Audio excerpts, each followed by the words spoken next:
ನಿಜವಾಯಿತು ಬೆಂಕಿ ಬವಲಾದಿ ಅಜ್ಜನ ಭವಿಷ್ಯ. ಒಂದೇ ಊರಲ್ಲಿ ಅರ್ಧ ಮಳೆ ಅರ್ಧ ಬಿಸಿಲು, ಕರ್ಮದ ಮಳೆ ಧರ್ಮದ ಬೆಳೆ.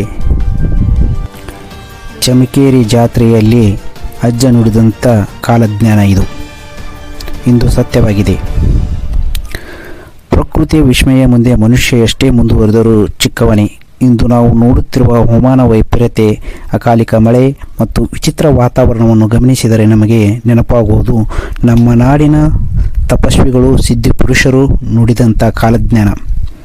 ಹೌದು, ಚಮಕೇರಿ ಜಾತ್ರೆಯಲ್ಲಿ ಬೆಂಕಿ ಬಬಲಾದಿ ಶಿವಯೋಗಿ ಅಜ್ಜನವರು ನುಡಿದಂತೆ ಆ ಒಂದು ಭವಿಷ್ಯ ಇಂದು ನಿಜವಾಗಿದೆ.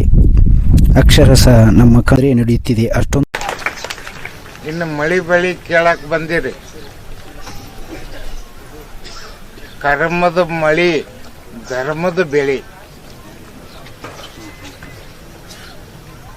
ತಿಳ್ಕೊರಿ, ಸ್ವಲ್ಪ ತಿಳ್ಕೊರಿ.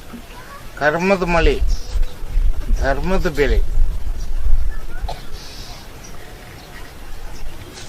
ಈ ವರ್ಷ ಹಿಂಗೈತಿ, ಇದೆಲ್ಲ ಮಳೆಗಾಲ ಒಂದಾಕತಿ ಒಂದಾಗುವುದಿಲ್ಲ. ನಿಮ್ಮ ಪುಣ್ಯಕ್ಕೆ ಅನುಸಾರವಾಗಿ ನಿಮ್ಮ ಊರಿಗೆ ಹಾಕತಿ. ಒಂದು ಊರಿಗೆ ಹಾಕತಿ, ಒಂದು ಊರಿಗೆ ಆಗೋದಿಲ್ಲ.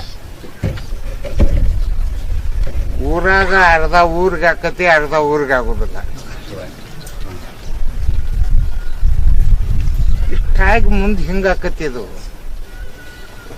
ಎಲ್ಲ ಮಳೆಗಾಲ ಮುಗಿದ ಬಳಕ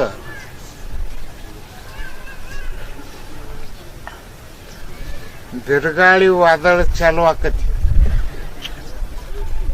ಆಗ ಮಳಿ ಚಾಲು ಆಕಾವ.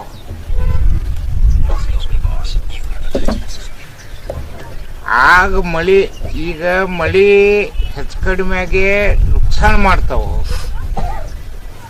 ಆಗ ಮಳಿ ಆಗಿ ಈ ದ್ರಾಕ್ಷಿ ಅವರು ದಾಳಿಂಬೆ ಹಣ್ಣು ಅವರು ಇವರು ಬೆಳೆದಿರ್ತಾರಲ್ಲ, ಅವ್ರಿಗೆ ನುಕ್ಸಾನ ಮಾಡ್ತಾವ. ನೋಡ್ರಿ ಏಟ್ ಬರ್ಕತಿ ನಿಮ್ಗೆ ಹನಿ ಸಿಡಿಯಾಗಿಲ್ಲ. ಅದು ನೋಡ್ರಿ ಮತ್ ಮುಂದೂ ಇಲ್ಲ ಕಾಣ್ತಲ್ರಿ.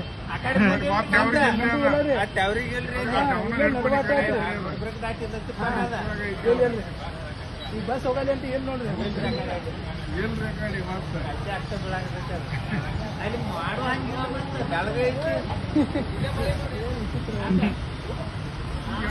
ಈ ಜಡಗಡಿ ದಾಟವಾದ ನೋಡ್ರಿ ಗಾಡಿ. ಬಸ್ ಮ್ಯಾಗ ನೀರಾಗ ಬರ್ತಾವ ನೋಡ್ರಿ.